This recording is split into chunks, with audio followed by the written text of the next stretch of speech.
मुंबईच्या वानखेडे स्टेडियमला 50 वर्ष पूर्ण होत आहे आणि बॅरिस्टर शेषराव वानखेडे यांच्या मुलगी कुंदाताई आपल्या सोबत आहे. ताई, काय सांगाल, 50 वर्ष पूर्ण झालेल्या बाबांनी बांधलेल्या स्टेडियमला काय नेमक्या आठवणी त्या सांगा? आठवणी म्हणजे हा स्टेडियमच बनला त्याचीच केवढी मोठी आठवण आहे की हा स्टेडियम बनला कसा, की आता जसं आता मघाशी बोलताना आलं होतं की मराठी माणसांनी मुंबईसारख्या ठिकाणी ते सुद्धा आपल्या नागपूरहून गेलेल्या व्यक्तींनी कसा बांधला. तर त्यावेळेला बाबा हे स्पीकर होते, विधानसभेचे स्पीकर होते आणि काही MLAs आणि ह्यांना एक फ्रेंडली मॅच खेळायची होती. ते बाबा स्पीकरही होते आणि बॉम्बे क्रिकेट असोसिएशनचे अध्यक्ष पण होते. तेव्हा यांना घेऊन हे सगळे लोक मिस्टर विजय मर्चंट ह्यांच्याकडे गेले आणि विजय मर्चंटना रिक्वेस्ट केली की त्यांना CCIला म्हणजे ब्रबान स्टेडियमवर एक फ्रेंडली मॅच खेळू द्यावी म्हणून.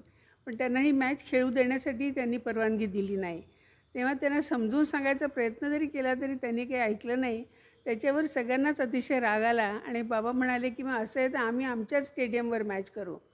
तेव्हा ते म्हणाले ते कसं सांगते की मुंबईच्या लोकांना आपल्या मराठी माणसांना घाटी म्हणायची सवय आहे. तेव्हा ते विजय मर्चंट म्हणाले हे घाटी काय स्टेडियम बांधतील. ते बाबांनी फार मनावर घेतलं की हा घाटी नसते तर बांधूनच दाखवतो स्टेडियम मी. आणि ती जिद्द घेऊन बाबांनी मुंबईमध्ये हा स्टेडियम बांधला. ही एक तर सगळ्यात मोठी आठवण स्टेडियमचीच बनायची आहे. मात्र कुठेतरी पाहिलं तर मुंबई मोठं वर्दळीचं शहर जे आहे ते आहे आणि त्या ठिकाणी एवढी मोठी जागा त्यावेळी कशा पद्धतीने उपलब्ध करण्यात आली, त्यासाठी काय नेमक्या अडचणी सामना करावा लागला? अडचणी म्हणजे अशा की आता सध्या जिथे जागा आहे ती जागा गव्हर्नमेंटची जागा होती. तर त्यावेळेला मुख्यमंत्री वसंतराव नाईक होते आणि ते बाबाचे फार चांगले मित्रसुद्धा होते. तेव्हा बाबांनी जाऊन त्यांना हा सगळा प्रकार सांगितला आणि सांगितलं की आता आम्हाला जागा द्या. तेव्हा त्यांनाही वाटलं की खरंच हे स्टेडियम असं बांधणार आहेत का, कसं काय होईल, त्यांनाही जरा ते साशंक होते. पण बाबांनी सांगितलं नाही, आम्हाला जागा हवीच आहे, तुम्ही आम्हाला जागा द्या. तेव्हा वसंतराव नाईकांनी ही जागा स्टेडियमसाठी दिली.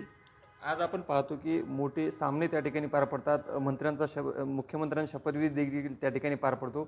50 वर्ष झाले स्टेडियमला. आजही सुरुवातीला जसा स्टेडियम होता तसा जिवंत जो आहे तो आज देखील दिसतो. हो, बरोबर आहे. आणि ह्याच्याबरोबर तुम्हाला एक सांगते, जसं तुम्ही आता म्हणाला की जसा त्यावेळेला स्टेडियम होता तसाच आज आहे.